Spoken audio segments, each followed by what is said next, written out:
Hello students, decision tree के playlist का ये मेरा थर्ड वीडियो है जिसमें हम लोग बात करने वाले इन्फॉर्मेशन गेन से रिलेटेड।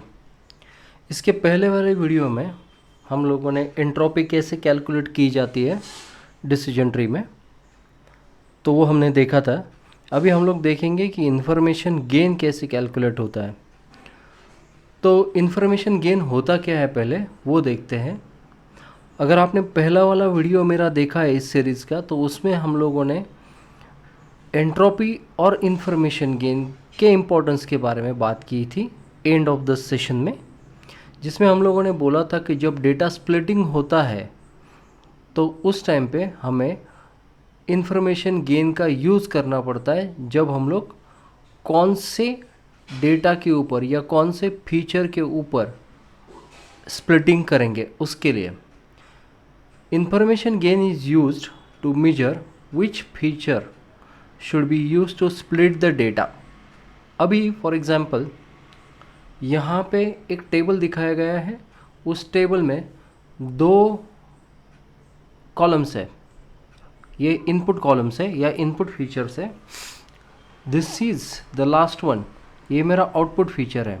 सेम टेबल यूज़ कर रहे हैं जो हम लोगों ने पहले सेशन में किया था या पहले लेक्चर में किया था, वीडियो में किया था।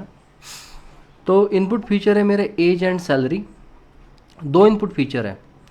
तो जब हम लोग ट्री बनाने के लिए स्टार्ट करेंगे तब रूट नोड कौन सा लेना है, एज लेना है कि सैलरी लेना है, इस दोनों में से हम लोगों को एक चूज़ करना पड़ेगा कि कौन सा मेरा रूट नोड होगा या कौन कौन से मेरे इंटरमीडिएट नोड्स होंगे। अगर यहाँ पे ज़्यादा चीज़ें होती है तो इंटरमीडिएट नोड्स भी लगेंगे।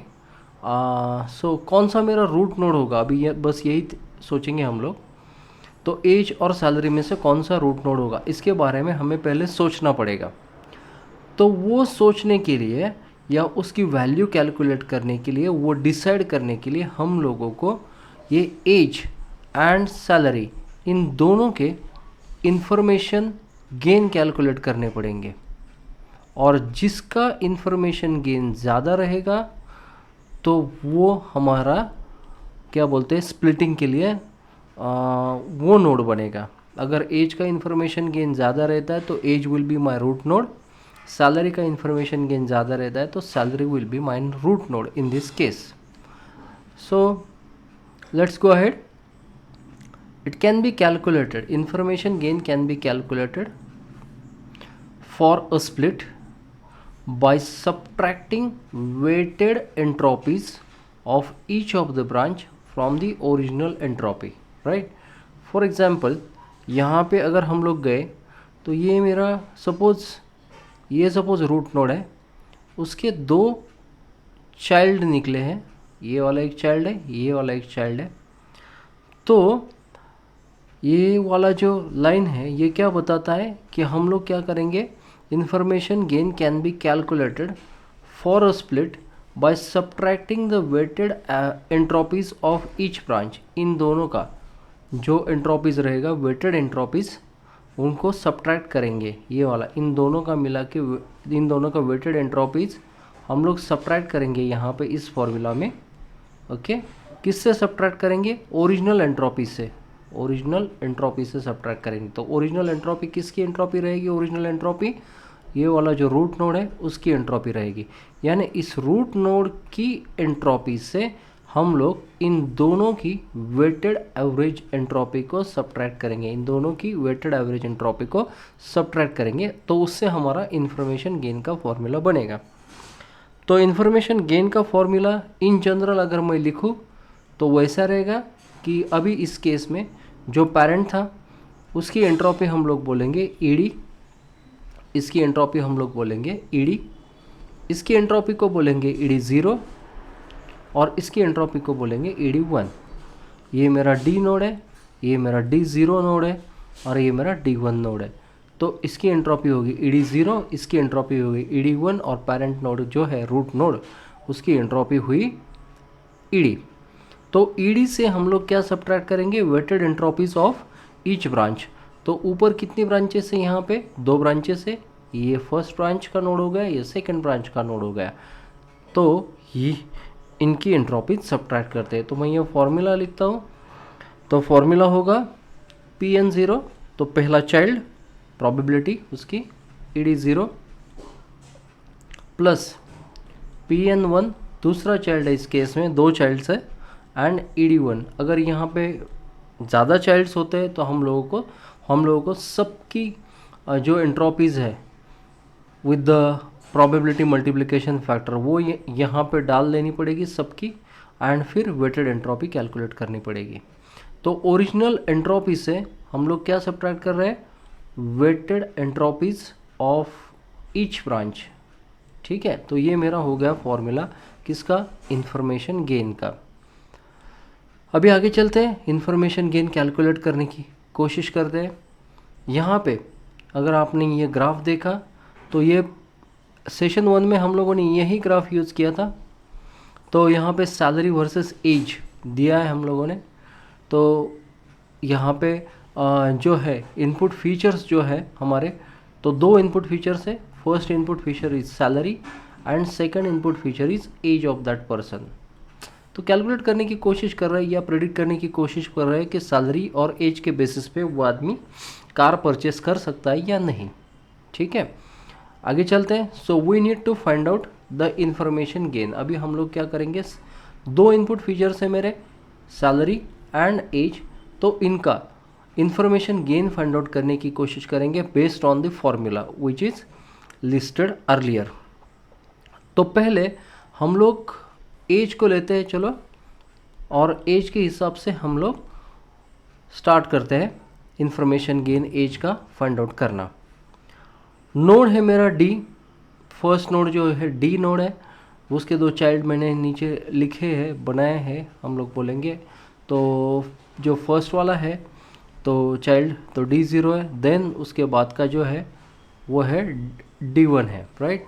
तो डी पे फर्स्ट वाले नोड पे हम लोग क्या करते, एज फीचर से शुरू करते थे। यहाँ पे मैं बोलूँगा एज, ओके, एज अगर ग्रेटर देन 45 होता है तो क्या होगा, राइट। सो यहाँ पे मैं बोलूँगा एज है ग्रेटर देन 45 है, राइट। तो अभी अगर आपने देखा कि ये जो क्रॉस है, क्रॉस यानी कार परचेस नहीं कर सकते, और जो ज़ीरोज़ है वो car can be purchase, right, ये परचेस कर सकते हैं कार। ऐसे हमारे डेटा पॉइंट्स है, एज्यूम किया है हम लोगों ने। तो अभी कितने लोग कार को परचेस नहीं कर सकते, तो अगर हम लोगों ने कैलकुलेट किया तो 1 2 3 4 4 3 12, राइट। तो x हो गए टोटल 12 हो गए x यहाँ पे, एंड o हो गए या ज़ीरोज़ हो गए यहाँ पे, देखो ये हो गए मेरे 1 2 3 4 5 6 7 7 + 7 7 + 7 14 15 16 17 18 19 20 21 22 23। तो टोटल O हो गए 23, तो X हो गए 12, O हो गए 23।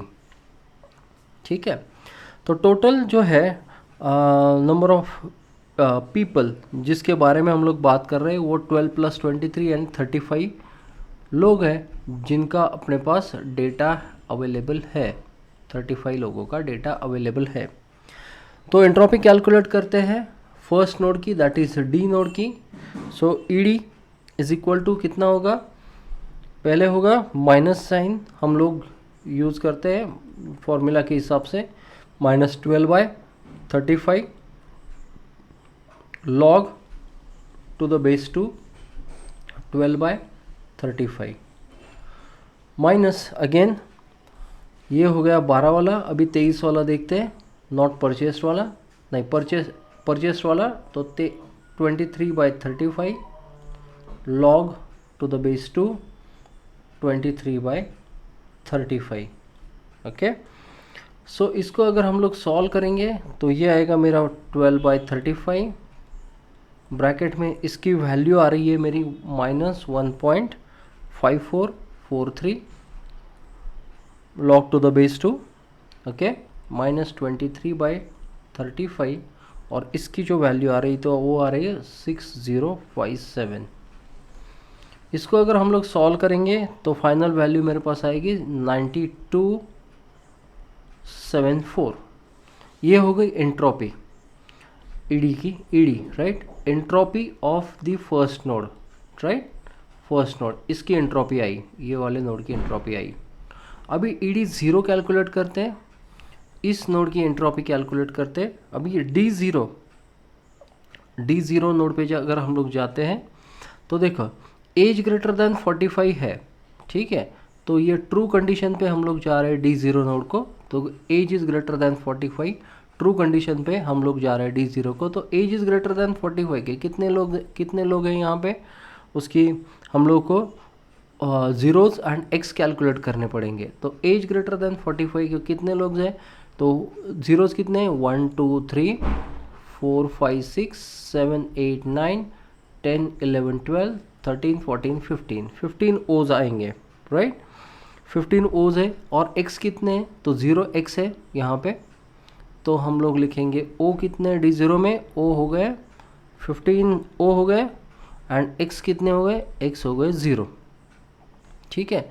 तो ये हो गया मेरा डी ज़ीरो। अभी D1 देखते हैं, D1 को कब पहुँचेंगे हम लोग, जब age will be less than 45। तो अगर एज लेस देन 45 है तो x कितने आएंगे, 1 2 3 4 5 6 7 8 9 10 11 12 x आएंगे, और 1 2 3 4 5 6 7 8 आएंगे o, राइट, 12x, x आए 12, o आए कितने 8, राइट, वो आए x आए 12, o आए 8, राइट, तो करेक्ट है। तो हम लोग क्या करेंगे, ईडी ज़ीरो एंड इसकी एंट्रोपी ईडी ज़ीरो और इसकी एंट्रोपी ईडी वन कैलकुलेट करने की कोशिश करेंगे। ईडी ज़ीरो अगर मैं कैलकुलेट करता हूँ तो as per formula of entropy तो -15, ठीक है, टोटल कितने हैं 15 ही है, x प्लस o 15 ही है, तो फिर -15/15 log to the base 2 15/15, okay, minus अभी x कितने हैं 0 है, तो 0/15 log टू द बेस 2 0/15। तो हम लोगों को ये कैलकुलेट करने के बाद वैल्यू आएगी 0। तो ये एंट्रोपी ईडी ज़ीरो जो हो रही है, ईडी ज़ीरो की वैल्यू एंट्रोपी तो वो हो रही है यहाँ पे 0। नाउ हम लोग ये वाली एंट्रोपी कैलकुलेट, इस नोड की एंट्रोपी कैलकुलेट करने की कोशिश करेंगे। तो x कितने हैं 12 है, 12 out of 20, right, so -12 out of 20 log to the base 2 12 out of 20 minus o कितने हैं 8 है, 8 out of 20 log to the base 2 8 out of 20। इसे अगर हम लोग कैलकुलेट करेंगे तो वैल्यू आएगी अपनी 0.971। तो ये हो गया मेरा ईडी वन आ गया, अभी मेरे पास ईडी ज़ीरो भी आ गया एंड ईडी भी आ गया। तो अभी हम लोग इन्फॉर्मेशन गेन कैलकुलेट करेंगे। फॉर्मूला है ED minus P0 ED zero P1 ED one. तो इस फॉर्मूला में हम लोग वैल्यूज़ डालेंगे।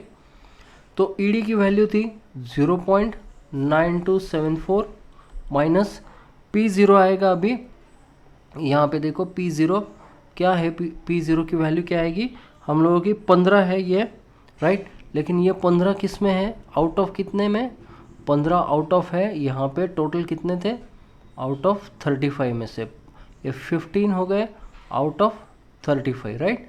तो यहाँ पे मैं डालूँगा P0 15 out of 35 into ED zero की वैल्यू हमें पता है, ईडी ज़ीरो 0 है, राइट, देन प्लस P1 कितने हैं, यहाँ पे 12 प्लस 8 है, राइट, तो दैट इज़ 20 आउट ऑफ कितने हैं, ऊपर total number of data points in this case are 35, तो हम लोग बोलेंगे 20 out of 35 into ED one की वैल्यू कितनी है, वो है 0.971, यहाँ से मैंने उठाई, राइट, यहाँ से मैंने उठाई थी। सो इसका अगर कैलकुलेशन करते हैं तो वो होगा 0.9274 एंड 0.5548। इसको कैलकुलेट किया तो हम लोगों को वैल्यू मिलेगी 3725। ये हो गया सपोज मेरा, इसे हम लोग 1 बोलेंगे, फर्स्ट इन्फॉर्मेशन गेन, राइट। तो इसे 1 बोलेंगे। अभी ये इन्फॉर्मेशन गेन कौन से पैरामीटर का है या कौन से फीचर का है? एज फीचर का है। एज फीचर का इन्फॉर्मेशन गेन हम लोगों ने कैलकुलेट किया है, दैट इज़ व्हाट 0.3725। आगे चलते हैं। सिमिलरली हम लोग क्या करते हैं, इन्फॉर्मेशन गेन कैलकुलेट करते हैं कौन से फीचर का? एज का हो गया, तो अभी सैलरी का करना पड़ेगा, तो हम लोग सैलरी का करते हैं इन्फॉर्मेशन गेन कैलकुलेट, राइट। तो सैलरी फीचर में हम लोग डी नोड पे चेक करेंगे कि if salary is greater than 75K, तो अगर ट्रू होता है तो हम लोग इस साइड पे जाएंगे, फॉल्स होता है सैलरी 75K से तो हम लोग इस साइड पे जाएंगे। अगर सैलरी 75K से ज़्यादा है तो देखिए, सैलरी 75K से ज़्यादा है तो हमारे ओज आएंगे 4, 3, 7, 14 ओज आएंगे, राइट। और x 0 है इस केस में, तो यहाँ पे मेरे ओज हो गए 14 ओज हो गए, x हो गए 0, राइट। सिमिलरली सैलरी अगर लेस देन 75K है, यहाँ पे salary is less than 75K, तो 12x आएंगे और 9 ओज आएंगे, राइट। यहाँ पे 12x आ रहे हैं यहाँ पे, राइट, एंड 9 ओज आ रहे हैं, तो इनको हम लोग वहाँ पे लिख देते हैं, ठीक है। तो x आ रहे हैं हमारे 12x आ रहे हैं एंड o आ रहे हैं 9 ओज आते हैं। अभी हम लोगों को फॉर्मूले पता है, ईडी तो हम लोगों ने पहले ही कैलकुलेट किया था। यहाँ पे ईडी में अपने x थे टोटल 12 एंड o थे टोटल 23, राइट। तो same like the earlier case, x थे 12 एंड o थे 23, सेम लाइक दिस केस। तो हम लोगों को ईडी की वैल्यू यहाँ पे मिली थी, तो same value we will continue 0.9274। तो ईडी आ गया हमारा 0.9274। ईडी ज़ीरो कैलकुलेट करते हैं। अब ईडी ज़ीरो कैलकुलेट करने के लिए ये मेरा यहाँ पे होगा ईडी ज़ीरो का कैलकुलेशन D0 नोड पे। तो अगर हम लोग कैलकुलेट करेंगे ईडी ज़ीरो तो -0.0/14 log to the base 2 0/14 minus कितना हुआ 14/14, ठीक है। इसके लिए अभी 0/14 इसका हो गया, अभी इसका करेंगे 14/14 log टू द बेस 2 14/14। अगर हम लोग इस वैल्यू को कैलकुलेट करते हैं तो हम लोगों को ईडी ज़ीरो की वैल्यू मिलेगी 0, ठीक है। और ईडी 1, अभी इसकी एंट्रोपी कैलकुलेट करते हैं ईडी 1, तो वो यहाँ पे O है 9 एंड x आर 12। तो बेस्ड ऑन दैट अगर हम लोग कैलकुलेट करेंगे 9 बाय टोटल हो गए 9 + 12 21 में से, and we log to the base 2 9/21 minus 12/21 log to the base 2 12/21। इसका अगर हम लोग कैलकुलेशन करते हैं तो हम लोगों को फाइनली वैल्यू आएगी 0.98। ओके, इन्फॉर्मेशन गेन कैलकुलेट करते हैं। तो इन्फॉर्मेशन गेन के लिए फर्स्ट ये ईडी की वैल्यू जो है यहाँ पे प्लेस कर लेंगे। सो ये 0.9274 माइनस, ओके, 0.9274 माइनस P0 की वैल्यू कितनी है?